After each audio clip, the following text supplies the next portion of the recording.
Bonjour à tous et bienvenue à vous au cœur de cette rencontre orchestrée par les éditions Le Duc. Alors actualité oblige, vous le savez, nous sommes cette année encore à distance, mais nous sommes là, heureux à l'idée de partager cette belle semaine en votre compagnie avec au programme, vous le savez, depuis lundi, une web conférence inédite chaque matin en direct de 9h30 à 10h15 avec pour objectif ouvrir le champ des possibles et l'horizon d'une rentrée 2021, une rentrée de septembre 2021 qui s'annonce engagée pour les éditions Le Duc. Alors merci à vous pour votre présence, une présence active puisque vous pouvez intervenir, réagir tout au long de l'échange par vos questions, vos commentaires, vos réactions à droite de votre écran dans l'encart, voilà, réservé à cet effet. Et c'est Eugénie des éditions Le Duc qui se fera le relais de vos réflexions au cœur de notre échange. Et puisque j'ai le plaisir de vous accompagner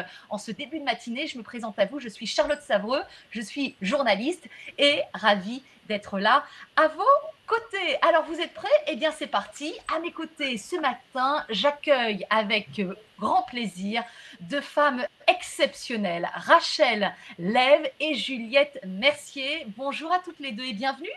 Bonjour. Bonjour. Alors, on est vraiment, mais alors, ravis de vous accueillir. Vous êtes toutes les deux illustratrices et autrices. Vous avez les deux étiquettes et vous êtes aujourd'hui à nos côtés puisque en cette rentrée de septembre, eh bien, cette rentrée de septembre marque le lancement pour les éditions Le Duc d'une nouvelle marque, Le Duc Graphique, avec l'édition de BD autour de sujets engagés, on peut même dire sensibles et parfois même tabous, dont deux que vous évoquez, que vous incarnez même, toutes les deux. D'abord, les violences gynécologiques pour vous, Rachel, et la maladie de Crohn pour vous, Juliette. Alors, puisque vous inaugurez toutes les deux ce nouveau format en évoquant chacune un sujet sensible, allez, j'ai envie de vous poser cette première question. Qu'est-ce que permet le dessin? Qu'est-ce qu'offre l'illustration au-delà des mots? En plus des mots, quelle est la valeur ajoutée pour vous du dessin? On commence avec vous, Juliette. Allez. Alors, pour moi, c'est vrai que la valeur ajoutée du dessin, ça va être vraiment l'aspect ludique. C'est-à-dire que je pense qu'on peut rassembler un public un petit peu plus large avec le dessin. Et on a l'avantage en fait d'avoir le bonus visuel qui va nous permettre de faire passer plus peut-être d'émotions, de présenter les personnages et auxquels on peut éventuellement s'identifier ou pas. Et du coup, c'est vrai que le dessin va vraiment ouvrir un petit peu le champ des possibles. C'est en plus de la narration et du côté texte, un bonus pour attirer un petit peu et puis pour parler d'un sujet qui est difficile avec des dessins qui peuvent aussi adoucir le sujet tabou, compliqué, etc. Rachel, qu'est-ce qu'on exprime avec le dessin qu'on n'exprime pas forcément avec les mots, là où les mots ont parfois justement leurs limites? Bonjour à tous.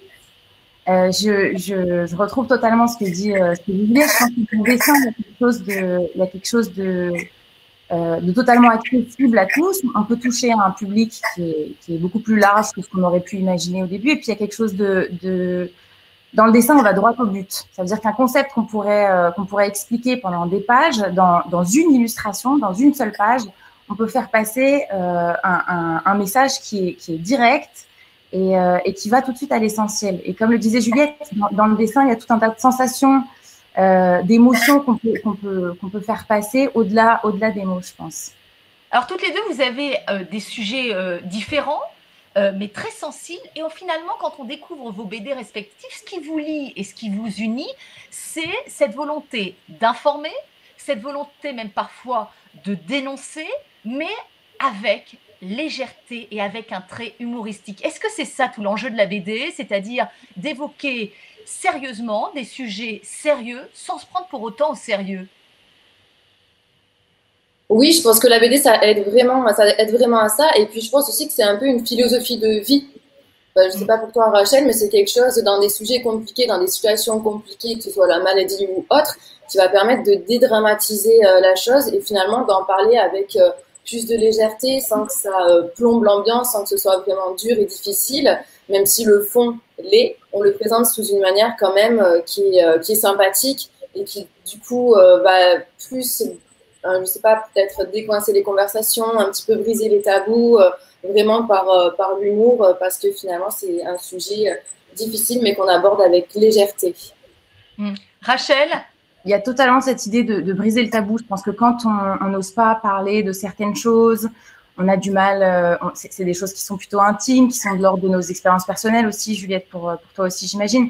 Il y a quelque chose, quand on le pose sur la page, qui est inévitable. On est obligé de le regarder, on est obligé de s'y intéresser. Et je pense que à travers l'humour, il y a le débat est beaucoup plus ouvert. Ça veut dire qu'avec l'humour, avec la douceur, on engage une conversation et qui se ferait peut-être plus facilement que sur un ton un peu plus revendicateur, agressif, etc. L'humour permet de prendre un peu de la hauteur sur le sujet et de faire parler un peu tous les acteurs. Ça passe plus facilement, quoi, avec un sourire. Vous avez un double talent, celui d'être à la fois autrice, narratrice, mais aussi illustratrice. Comment on associe au fil des pages justement ces deux facettes? Comment se fait la rencontre entre le message et le dessin? Parce que là, il y a une vraie gymnastique, peut-être même une gymnastique cérébrale. Comment vous gérez justement ces deux approches, Juliette? Alors, je pense que en fait, la BD, la première partie de la BD, c'est quand même de créer un scénario. Donc finalement, le côté narratif, l'histoire, elle vient vraiment au début du projet. Donc c'est quelque chose que peut-être on ne s'en rend pas forcément compte quand on dessine, etc. Mais quand même, à la base, il y a cette narration qui se fait en fait dans la tête. On est obligé de se raconter l'histoire, de s'imprégner de l'histoire des événements pour ensuite pouvoir les retranscrire en dessin et puis trouver aussi la manière de retranscrire la situation voilà, avec humour, avec légèreté. Et je pense que c'est vrai que c'est lié finalement. On n'a pas l'impression d'être vraiment auteur, écrivain quand on fait une BD dessinée. On est voilà, illustratrice, dessinatrice, mais finalement ça fait partie aussi du travail de raconter quelque chose. Et puis le fait aussi de l'écrire, je pense que ça le rend vraiment évident, ça appuie. C'est un petit peu comme une définition, comme un petit astérix. On met, bon, on a l'image, on a le dessin. Mais voilà ce que je veux dire concrètement avec des mots. Donc, il y a les deux qui se répondent et qui sont complémentaires. Rachel? Moi, déjà, j'ai relation se fait, j'imagine, entre le trait de crayon et l'écriture. Il y a une véritable... Oui, ça permet à chacun de se hisser, finalement, au cœur de l'histoire. Moi, j'ai un truc, c'est que chaque situation, je l'imagine tout de suite en BD. Et je pense qu'en imaginant tout de suite la BD, on tire les traits les plus drôles où on se dit, mais c'est pas possible, il s'est pas passé ça quand même. C'est impossible. Et forcément, en BD, on peut tirer tout le trait humoristique de la situation. Ça nous permet à nous de prendre du recul. Et je sais, alors je sais pas, Juliette, comment toi tu vois les choses, mais moi j'ai l'impression qu'en dessinant, j'arrive à mieux comprendre le sujet et à repenser encore la situation. Qu'est-ce qui s'est passé? Quels ont été les enjeux? Il y a et il y a aussi quelque chose où, quand on est un peu, je sais qu'avec le dessin, j'arrive à exprimer des choses qui, en conversation comme ça avec des mots, seraient plus compliquées à exprimer. Oui, finalement, c'est notre moyen d'expression. Et puis, on s'amuse aussi. Ce qu'on disait tout à l'heure, le dessin, c'est le côté ludique, mais c'est nous, c'est notre amusement. En fait, c'est comme ça qu'on éclate. Et après, c'est vrai que le texte, c'est complémentaire quand même. Quand vous évoquez cet aspect ludique, propre justement au registre de la BD, pour fédérer le plus grand nombre, on a souvent le sentiment que la BD, elle est rattachée au registre ludique de l'adolescence. Quel serait votre meilleur argument, vous qui êtes illustratrice, pour fédérer le plus grand nombre, au-delà du public d'initiés, justement, déjà convaincus? Et je pense que ça revient aussi avec les sujets qu'on aborde. C'est des sujets qui parlent d'une expérience qu'on pourrait partager plutôt quand même avec des adultes. Donc déjà, le sujet va toucher des adultes. Ça peut toucher des adolescents, des enfants également, qu'on arrive à atteindre par le dessin. Mais je pense qu'il y a quand même il y a des fans de BD dans tous les âges, quoi. Finalement, quand on est vraiment dedans, enfin Rachel, je sais pas, mais je pense que c'est aussi une passion quelque part. Et moi, je connais plein de gens qui utilisent des BD qui sont adultes. Et je trouve que les sujets, en plus, de plus en plus, tendent vers un public plutôt adulte, plutôt averti dans leur complexité, en fait. Oui, il faut qu'il y ait une accroche, qu'on s'aperçoit que les adultes qui vont vers les BD deviennent très vite accros aux BD. Donc, ça veut dire qu'il y a vraiment une rencontre qui se fait au-delà de ce que représente la BD dans l'inconscient collectif, c'est-à-dire plutôt l'ouvrage rattaché à la jeunesse, Rachel. Et parce que je pense alors, et puis c'est le point commun qu'on a avec Juliette, c'est qu'on parle de sujets qui sont tellement douloureux en soi et qui sont tellement difficiles et qui parlent de grosses souffrances finalement. Et je pense que le dessin permet de rendre ça totalement accessible, sans catégorie d'âge. Comme tu le disais, Juliette, ça peut être des adolescents, ça peut être des adultes, ça peut être des personnes de 30, 50, 60, que le dessin rassemble. Et on se retrouve autour d'un sujet qui est difficile, mais qu'on peut aborder grâce au dessin. Et surtout, je pense que la BD permet le côté un peu ludique, dans le sens où les gens qui ne se seraient pas spécialement intéressés à ce sujet en particulier sont attirés par le dessin, sont attirés par le côté un peu plus facile à lire, et que c'est quelque chose de léger sur un sujet qui est profondément douloureux et qu'on doit absolument traiter, je pense. Alors, on va justement évoquer vos sujets respectifs, parce que c'est vraiment, mais tout votre talent au démarrage, on se dit, oh là là, c'est des sujets un petit peu quand même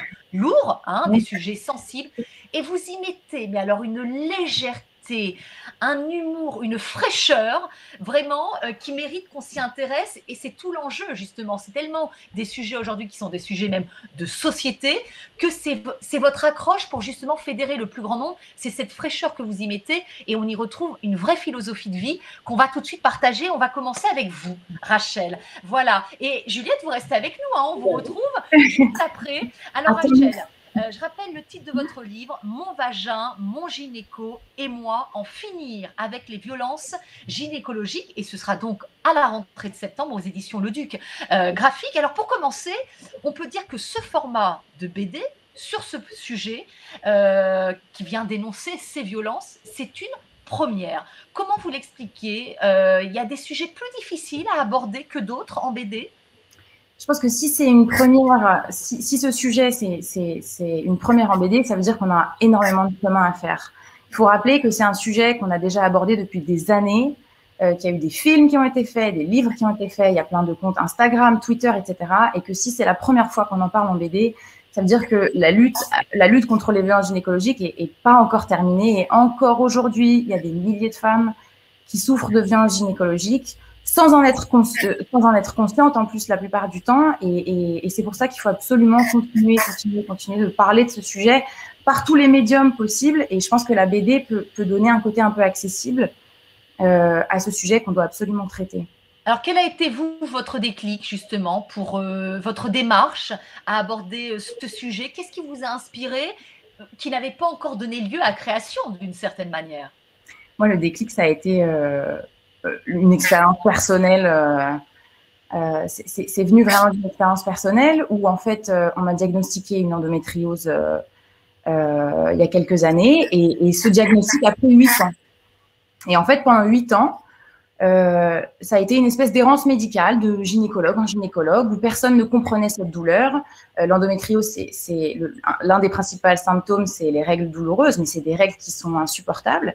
Et au cours de ces rendez-vous, c'était les règles, c'est normal, toutes les femmes ont mal pendant leurs règles, c'est pas vous qui allez changer la donne, et puis un bon psy, ça vous fera pas de mal. Et le jour où on diagnostique cette maladie après 8 ans d'errance médicale, là, ça a été une colère intense en me disant mais c'est pas possible, il s'est passé quelque chose. J'avais pas les outils à l'époque pour comprendre ce qui s'était passé, mais en gardant en tête aussi que si ça m'était arrivé, c'était forcément arrivé à d'autres femmes. D'où l'idée de vraiment faire une grosse recherche sur ces violences gynécologiques et comprendre comment c'est possible. Est-ce que ça arrive à d'autres femmes? Qu'est-ce qui se passe lors de ces violences gynécologiques? Voilà, et vous avez fait beaucoup de recherches, on reviendra, hein. Vous avez retracé le fil de l'histoire pour expliquer pourquoi on en est arrivé là. Mais d'abord, ce que je vous propose, c'est de revenir sur les contours de ce qu'on appelle violence gynécologique et obstétricale.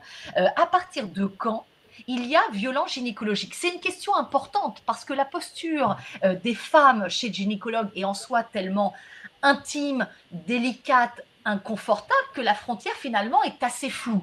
Une violence gynécologique, elle se matérialise concrètement de quelle manière?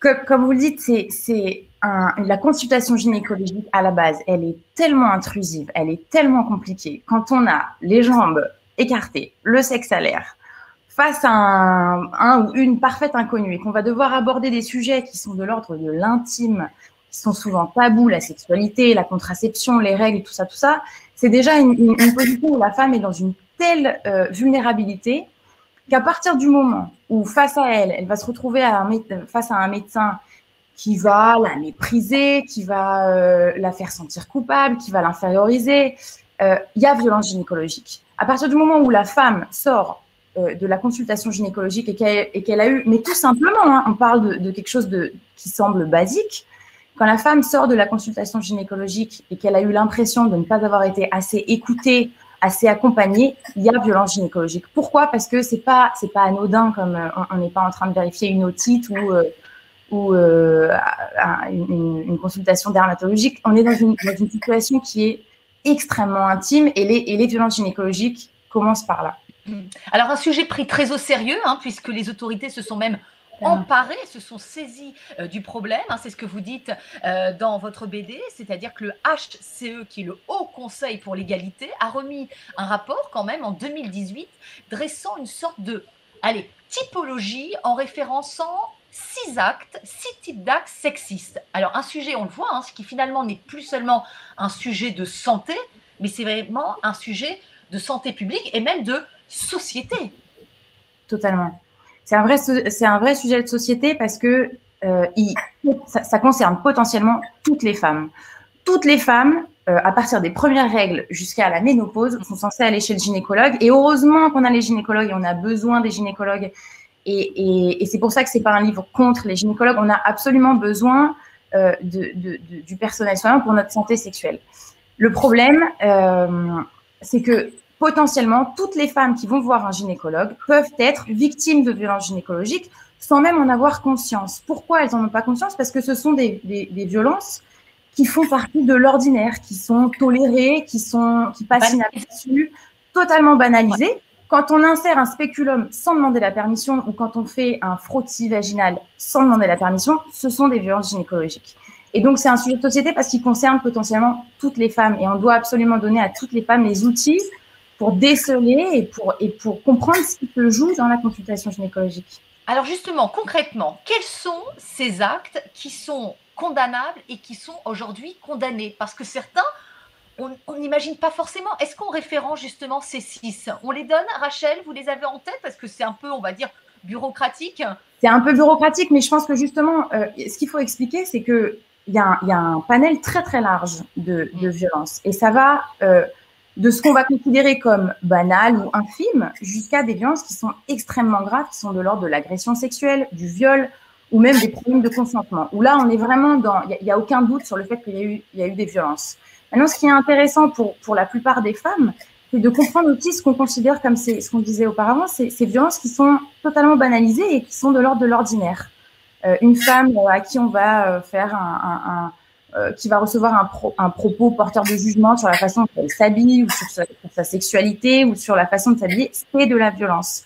Et justement, je pense qu'il faut absolument apporter la légitimité à ces femmes qui vivent des violences qui sont pas, on n'est pas dans le viol, on n'est pas dans l'agression sexuelle, mais ce sont des petites violences et qu'on doit absolument écouter. Et c'est ce qu'on ressent, c'est-à-dire que quand on découvre justement ces 6 types d'actes sexistes, hein, vous le disiez, c'est-à-dire qui partent à la fois d'un jugement sur le poids même ou la sexualité d'une personne jusqu'à un acte sans accord, c'est-à-dire qu'il n'y a pas de petite ou de grande violence, il y a de la violence. Alors justement, si on sort un petit peu du rapport bureaucratique, puisque votre BD est le reflet aussi de nombreux témoignages qui vous ont interpellé, est-ce qu'on peut en partager quelques-uns justement avec ceux qui nous suivent de ce qui a pu se passer, de ce qui a pu être dit ou entendu dans l'enceinte d'un cabinet de gynécologie et qui n'aurait jamais dû l'être?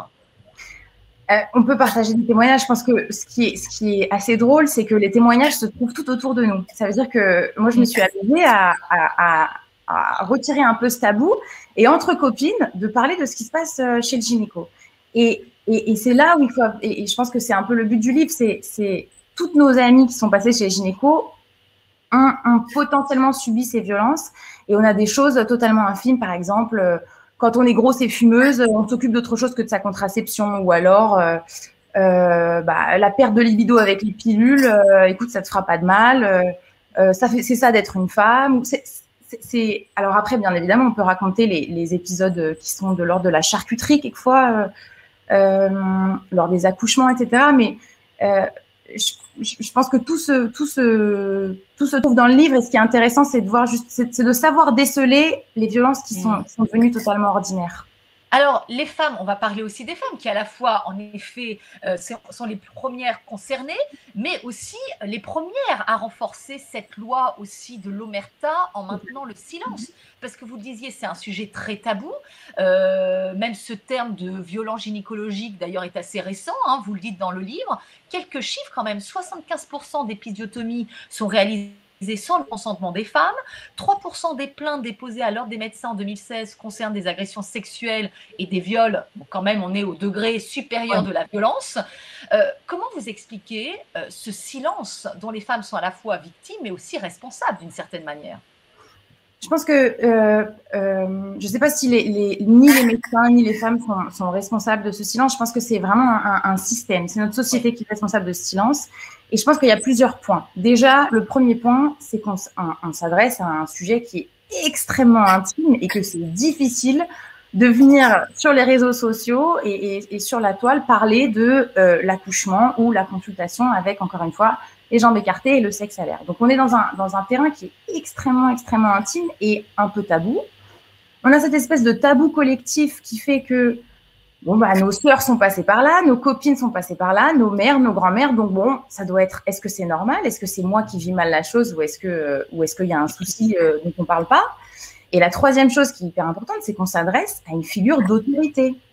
Le médecin, il est dans une position, il a le savoir médical, il a dans notre société un respect qui est spontané, on a automatiquement on a confiance en notre médecin. La blouse blanche, c'est la blouse blanche, totalement.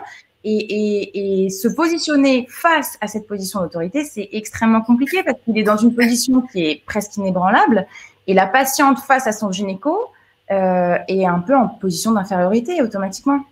C'est ce que vous dites, c'est-à-dire que ce livre n'est pas, on ne cherche pas des coupables, ce livre, c'est pas contre une profession, c'est pas forcément non plus contre les hommes, même si ce sont eux qui exercent majoritairement aujourd'hui cette profession. C'est un livre contre le système de tout ce qui s'est installé finalement. On se dit, mais comment on a pu en arriver là? Et c'est ce que vous dites, c'est-à-dire qu'en fin de compte, il faut revenir... il faut remonter l'histoire, le fil de l'histoire de cette société aussi patriarcale, de cette profession exercée majoritairement par les hommes qui, finalement, inconsciemment, il y a cette posture de dominant-dominé propre à la posture médicale aussi. Alors, justement, si on refait un peu le fil de l'histoire, qu'est-ce qui ressort? Qu'est-ce qui a fait émerger l'installation de tout ce système qui est aujourd'hui condamné et condamnable? Alors, ce qui est intéressant, c'est qu'en fait, avec ce livre, on a voulu traiter le sujet des violences gynécologiques d'une façon un tout petit peu différente. Au lieu d'apporter des témoignages qu'on trouve sur Internet, on a essayé de comprendre d'où venaient ces violences. Comment on peut expliquer qu'encore au XXIe siècle, en 2021, il y a encore des violences, malgré le fait qu'on parle de ce sujet depuis des années. Et donc, comme vous le disiez, il faut absolument repartir en arrière et comprendre que ça fait des milliers d'années qu'on considère la femme inférieure à l'homme. La femme émotionnellement instable, la femme malade, la femme soumise à ses émotions, victime d'hystérie qui vient de l'utérus. Et donc, pendant des années, on s'est permis d'infliger à la femme énormément de maltraitance vis-à-vis de son corps. Et aujourd'hui, les violences gynécologiques, entre autres, c'est des résidus et des conséquences d'une histoire et d'un système de pensée patriarcal et sexiste et qui permet et tolère les maltraitances vis-à-vis du corps des femmes. Et au-delà du fait que c'est passionnant de regarder comment la société a considéré le corps de la femme à l'Antiquité, au Moyen-Âge, à la Renaissance, etc. Ah non, mais c'est passionnant, c'est-à-dire qu'en effet, vous retracez le fil de l'histoire, hein, de la préhistoire à la Révolution en passant par l'Antiquité. Tiens, est-ce qu'il y a une période qui a été plus particulièrement flatteuse pour le corps de la femme? Celle, voilà, où le corps de la femme était respecté, légitimé, vénéré. Est-ce qu'il y a une période? Est-ce que ça existait déjà? Automatiquement, je pense à la préhistoire. Alors, on imagine la préhistoire avec l'homme de Cro-Magnon, sa peau de bête, son gros gourdin et la femme dans la grotte qui s'occupe des bébés. Et en fait, on se rend compte que la préhistoire, à l'ère paléolithique, pour préciser, c'était des tribus qui étaient nomades et la répartition du travail se faisait de façon totalement égale face aux hommes et aux femmes. Et surtout, on vénérait la femme pour sa capacité à enfanter. On se disait, c'est pas possible, c'est un truc magique qui se passe, c'est incroyable. Et par exemple, on a retrouvé récemment des vulves et des vagins sur les parois des grottes et à l'entrée des grottes comme signe de fécondité, de fertilité, etc. Et donc, je pense que la préhistoire, c'est incroyable pour ce côté où vraiment on vénérait la femme. Et malheureusement, c'est à partir du moment où les peuples ont commencé à se sédentariser que le patriarcat arrive. Et là, les choses se compliquent un peu pour les femmes. Alors, c'est à découvrir au cœur de votre BD parce que c'est avec aussi beaucoup d'humour. Et il y a un vrai travail quand même de recherche et d'enquête qu'il faut aussi reconnaître. Bon, aujourd'hui, les langues se délient. Qu'est-ce qui a permis cette libération de la parole? Qu'est-ce qui a permis aux femmes d'oser s'exprimer sur justement la déshumanisation de ces soins? Je pense qu'à un moment, il y a eu vraiment une vague de témoignages. Et ce qui est fou, c'est que cette vague de témoignages, elle a commencé en 2014,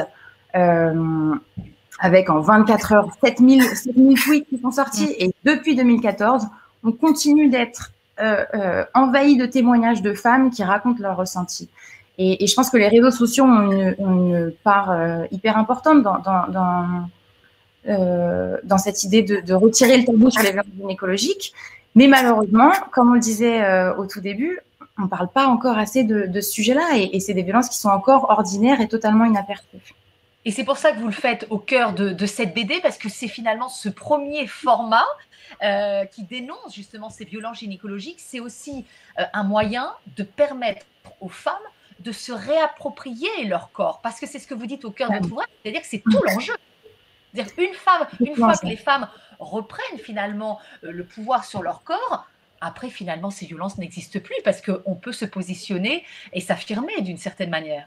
Totalement. Le premier outil qu'on a pour lutter, on ne pourra rien faire face à un médecin qui sans le faire exprès et parce qu'il ne s'en rend pas compte. Les médecins n'ont généralement pas conscience qu'ils sont en train de nous infliger des violences.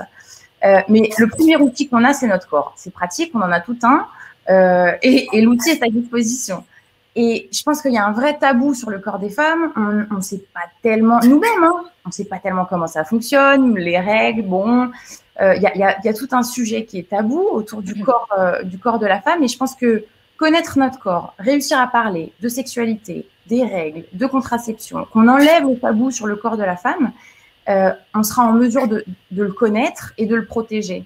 Et de pouvoir déceler à partir du moment où on est face à une violence ou une maltraitance du corps, on sera les premières à pouvoir se lever et dire non. Voilà, reprendre son légitime pouvoir finalement et rappeler que notre corps nous appartient. Merci Rachel, vous êtes formidable. Et c'est une BD, évidemment, vous restez avec nous. Voilà.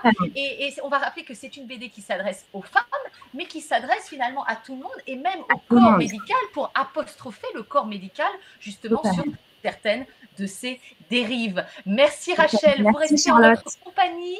Alors on poursuit avec vous désormais Juliette. Juliette, vous êtes l'auteur et l'autrice maintenant on dit même, et l'illustratrice d'une BD qui fera l'actualité de cette rentrée de septembre, Ma crône de vie, histoire d'une rescapée à l'intestin malade. Alors, on va revenir sur votre BD qui est une BD autobiographique.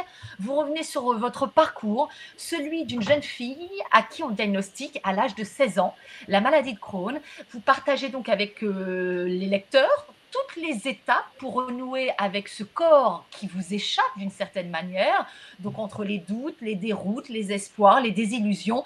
Et je le disais, vraiment, tout votre talent, c'est d'y mettre une fraîcheur, une légèreté, un humour sans faille, parce qu'on parle quand même, il faut quand même dire que c'est de boyaux et de tuyauterie intestinale dont il est question. Donc là, c'est un vrai talent quand on arrive à y mettre de la fraîcheur et de l'humour.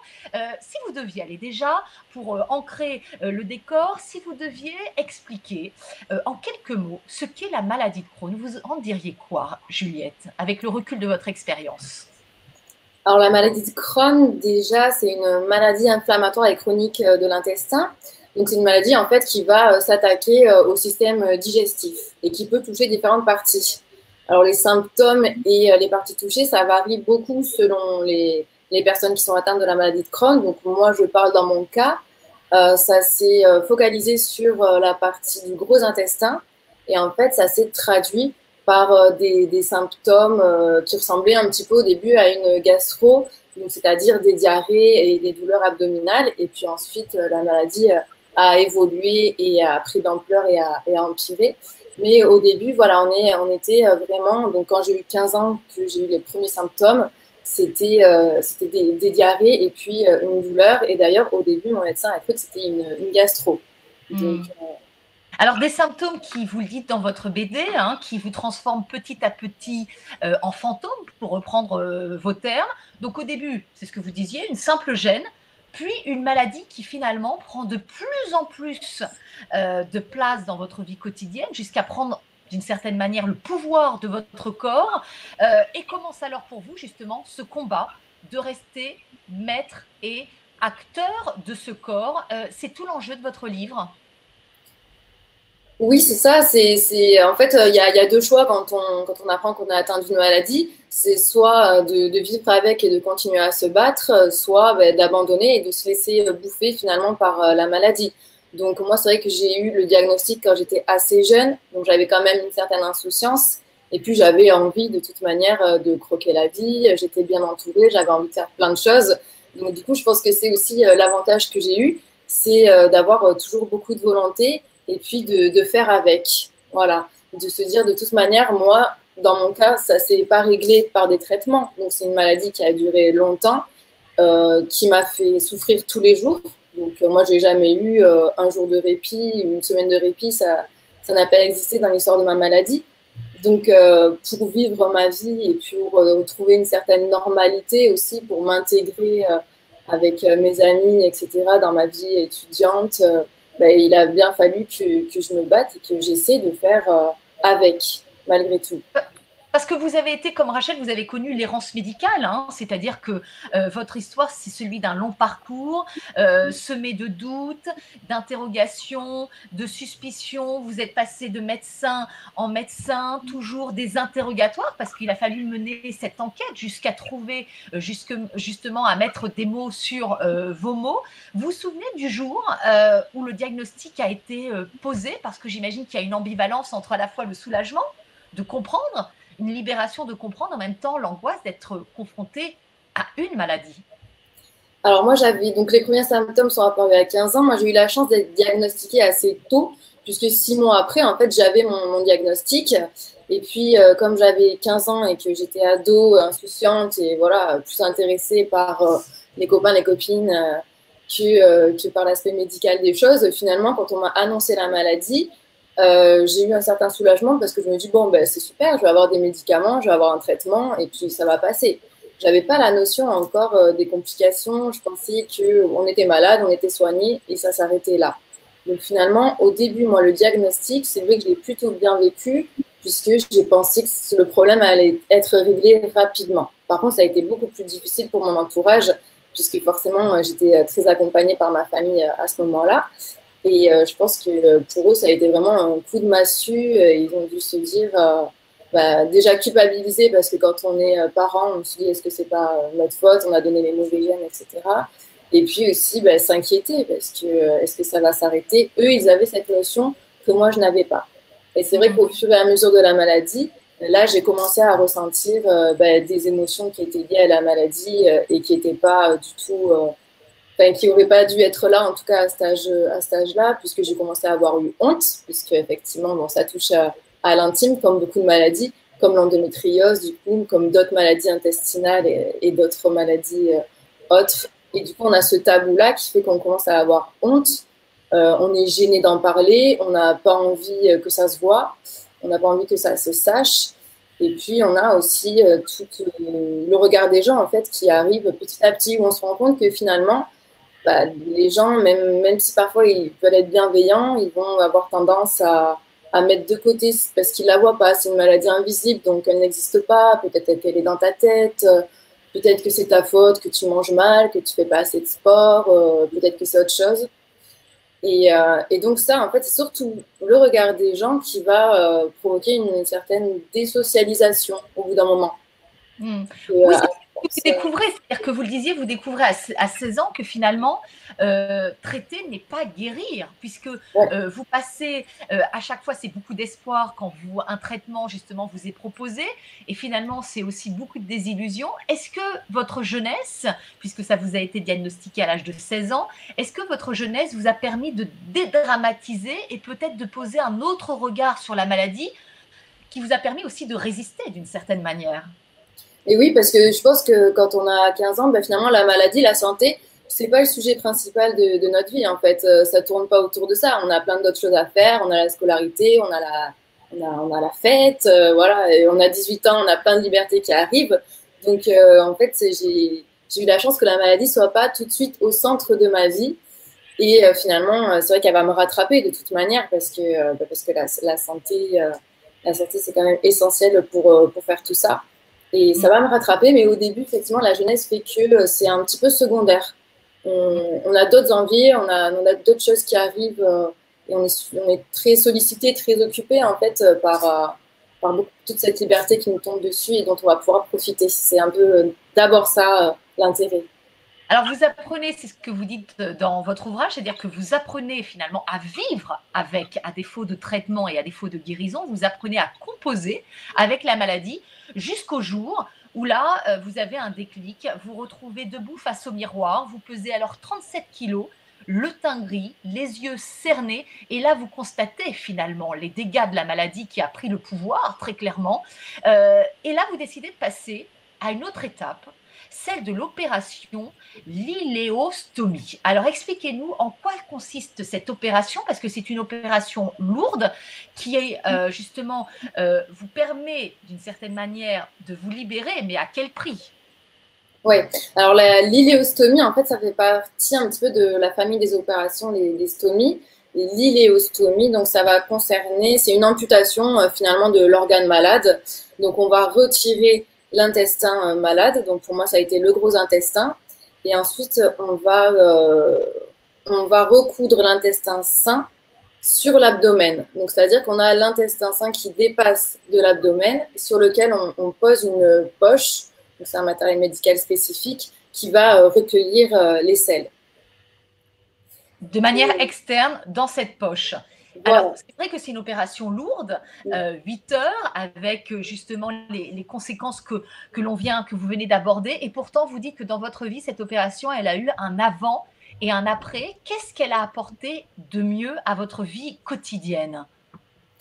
Oh, bah, tout, elle m'a complètement libérée, en fait, puisque c'est vrai qu'au bout d'un moment, j'étais vraiment tributaire de mes symptômes. Donc, j'ai arrêté de sortir, j'ai arrêté d'aller au restaurant, je voyais de moins en moins mes amis, même les repas de famille, c'était compliqué, et j'avais mal tout le temps, en fait. Donc, tout était une épreuve. Manger, c'était difficile, sortir, ça me faisait peur. Donc, tout était stressant. Et en fait, à partir de l'opération, donc j'ai eu une convalescence quand même assez difficile. Mais au bout d'un moment, quand mon corps a commencé à se rétablir, bah, j'ai pu faire tout ce que je faisais avant avec peur, stress et angoisse sans tout ça. Parce que j'avais plus mal, j'avais plus d'urgence toilette. Et du coup, je pouvais vraiment librement aller au restaurant, faire du canoë, faire du sport, reprendre le travail. Et en fait, c'est cette liberté-là et ce confort-là qui m'a fait réaliser que l'astomie, finalement, c'était une opération salvatrice qui apportait un confort de vie. Un confort de vie avant. Et aussi un travail d'acceptation aussi et de deuil d'un corps qui n'est plus véritablement le même. Oui, alors ça c'est vrai que juste avant l'opération, parce qu'en plus j'étais opérée en urgence en fait. Donc du coup ça a été une annonce assez brutale puisque je suis arrivée à l'hôpital et puis 3 jours après on m'a dit bon ben c'est l'opération, il n'y a plus de choix et puis c'est comme ça. Et du coup, en peu de temps, il a fallu faire le deuil, se dire bon, ben, je vais avoir une poche. Puis je me suis dit, je vais plus être féminine, je vais plus pouvoir aller à la plage, je vais être un monstre. Enfin, j'avais un petit peu cette idée-là parce que je ne voulais pas du tout entendre parler de l'opération. Et finalement, après, bon, ça n'a pas été tout de suite après non plus. Il a fallu quand même le temps de s'habituer à ce reflet dans le miroir. Mais j'ai repris 19 kilos. Je faisais 37 kilos, donc j'ai repris 19 kilos. Et puis, j'ai retrouvé des formes, j'ai retrouvé un corps plutôt féminin, enfin, de l'idée que je m'en faisais, en tout cas. Et du coup, c'est vrai que quand j'ai regardé les photos d'avant, je me suis dit que finalement, j'étais pas mieux avant. Je faisais 37 kilos, j'avais la peau sur les os, j'avais le teint gris, je perdais mes cheveux. Bon, finalement, la poche, c'était un détail. Alors, certes, j'ai plein de défauts. En plus, j'ai pas que celui-là forcément qui me complexe, hein, mais on fait avec. Ma foi, ça m'empêche pas d'avancer. J'ai des qualités, j'ai des défauts. Voilà, c'est comme ça. La vie est faite ainsi. Et je pense qu'il y a quand même plus important, finalement. Le plus important, c'est de pouvoir vivre. Et c'est ça, en fait, vraiment la conclusion, en fait, de cette acceptation. Reconquérir sa légèreté, sa liberté. Moi, j'aime beaucoup cette citation de Colette qui dit que l'humour est la politesse du désespoir. Et quel humour au cœur de votre BD, qui est vraiment une leçon de vie. Alors justement, avec le recul de cette épreuve, qu'est-ce que vous avez appris et qui a façonné, finalement, construit la femme que vous êtes aujourd'hui? Parce que j'imagine qu'au cœur de l'épreuve, on va à la rencontre aussi de ressources. Hein, comme je dis souvent, le geyser au cœur du désert, c'est-à-dire qu'on va à la rencontre de ressources qu'on n'imagine pas forcément être les nôtres et qu'on découvre au cœur de l'épreuve. Oui, mais c'est vrai que moi, la maladie, la principale leçon que ça m'a apporté, c'est la valeur de la vie. C'est ça l'important. Et puis, c'est finalement, le physique, du coup, vraiment passer à côté. L'important, c'était de pouvoir vivre, de profiter de chaque moment, de pouvoir se lever sans douleur, voilà, de juste être au soleil, d'entendre les oiseaux chanter, de pouvoir aller au travail. Enfin, c'est des trucs qui paraissent normaux, banals et un peu cuculapraline, mais en fait, quand on ne les vit pas sereinement et quand on les revit avec tranquillité normalement, c'est des moments qui sont hyper importants. Donc, c'est vrai que chaque journée, je les vis complètement différemment parce que j'ai cru que ça allait s'arrêter. Donc, je me dis, voilà, c'est quand même temporaire. Voilà, la vie est courte, il faut vraiment en profiter, faire tout ce qu'on peut tant qu'on a la santé, y aller à fond. Et puis aussi l'importance de l'entourage, de la famille. C'est vrai que quand j'étais malade, c'est quelque chose que j'ai pas mis de côté, mais j'ai pas compris en fait l'impact que ça avait sur ma famille, l'enjeu que c'était pour eux et la difficulté de me soutenir et de me supporter aussi, puisque j'étais focalisée vraiment sur ma douleur, sur mes problèmes, ma maladie. Et je me suis rendu compte vraiment que c'était difficile pour eux. Et du coup, j'essaie un petit peu de rendre ça, ou tout du moins vraiment de profiter de pouvoir être avec eux aujourd'hui et voilà, de revoir une certaine tranquillité, le bonheur dans leurs yeux au lieu de l'inquiétude. Et ça, voilà. Et vous les célébrez d'ailleurs hein, dans votre ouvrage en disant combien ils ont été votre meilleur antidote à la douleur. Merci infiniment, Juliette. Vous restez, on retrouve tout de suite Eugénie. On a grappillé quelques minutes, mais on a aussi pris l'antenne un petit peu en retard. Alors, Eugénie, qui va se faire le relais de vos réflexions, vous avez été nombreux à réagir et on comprend face à ces sujets, concernants et qui concernaient aussi les deux autrices et illustratrices qui étaient à nos côtés ce matin. Eugénie. Bonjour Juliette, bonjour Rachel, bonjour Charles. Effectivement, il y a quelques questions qui ont été posées et la première, c'est de la part de Marie qui, à mon avis, a très envie d'être une petite souris pour savoir comment ça s'est passé de votre côté pour la création. Comment vous vous organisez? Est-ce que vous dessinez, par exemple, je ne sais pas, sur un ordinateur? Est-ce que vous faites sur des papiers? Est-ce que vous notez vos petites idées? Vous vous réveillez la nuit, vous notez des infos tout de suite parce qu'il ne faut pas qu'elles partent? Voilà, comment ça s'est passé pour vous? Juliette, tu veux y aller? Ok. Alors la création, je crois que c'est toute la journée, c'est toute la vie, c'est toute la nuit. Hein. C'est dès que moi je vais promener mon chien, je pense à ça. Je me réveille le matin, je pense à ça. En fait, c'est tout le temps. Et puis des fois, moi j'ai un grand vide. Hein. J'ai l'impression d'être au bord d'un précipice, de me dire oh, mais qu'est-ce que je vais pouvoir raconter? Je sais pas comment tourner les choses. J'ai peur. Et là, moi, je prends le carnet, je pose les idées, je pose en fait les thèmes dans un ordre chronologique. Et là, ça commence à arriver. Comment est-ce que je peux tourner ça? Comment est-ce que je peux rire de ça?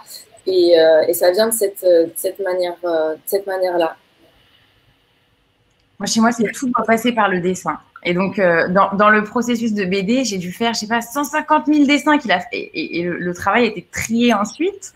Mais je pense que c'est comme tu dis, on a toutes des petits carnets. Ok, ça, faut absolument pas que j'oublie. Et se réveiller à la nuit et non, ok, il faut dire ci, il faut dire ça, etc. Donc tout doit être. Je pense que j'intègre la façon dont ça. Il y a une deuxième réflexion grâce au dessin. Ouais. Et vous faites tout ça sur ordinateur ou est-ce que vous dessinez tout sur des feuilles, par exemple?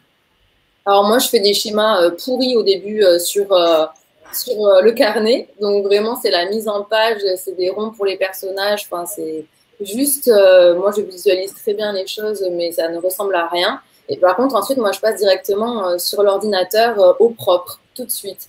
C'est vrai que je sais pas, je me demandais comment Rachel faisait parce que je sais qu'il y en a qui font des croquis. Je trouve que c'est un travail hyper long finalement de croqueter, de finaliser. Voilà, ça, moi, en fait, avant, c'était tout à la main. Et puis, je me suis offert une tablette. Je fais tout par tablette. Mais comme tu disais, Juliette, moi, c'est croquis.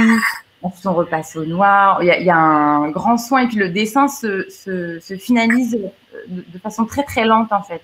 Et tout est non, malheureusement, plus au papier et au crayon, mais ordinateur et tablette, ouais. Il y a Fanny qui demande combien de temps avez-vous mis pour faire ces BD? Moi, ça m'a pris 1 an.